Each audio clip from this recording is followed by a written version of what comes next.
જેતપુરમાં કાયદાના રક્ષક પર પ્રહાર. મહિલા વકીલની ઓફિસમાં ઘૂસી 4 મહિલાઓનો આતંક. શહેરના તીનબત્તી ચોક વિસ્તારમાં આજે સનસનાટી મચી ગઈ હતી, જ્યારે એક મહિલા વકીલ પર તેમની ઓફિસમાં જ હિચકારો હુમલો કરવામાં આવ્યો. અંગત અદાવતમાં કાયદો હાથમાં લેતી મહિલાઓના દ્રશ્યો સીસીટીવીમાં કેદ થયા છે.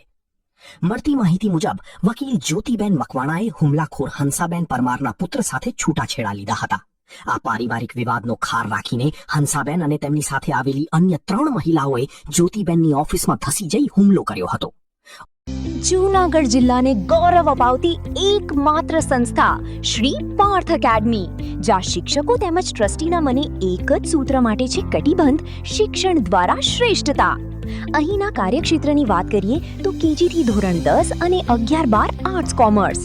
ભાઈઓ માટે ધોરણ 5 થી 12 માટે હોસ્ટેલ સુવિધા છે ઉપલબ્ધ, અને આજુબાજુના ગામડામાંથી વિદ્યાર્થીઓને આવવા જવા માટે બસ સુવિધા તો ખરી જ.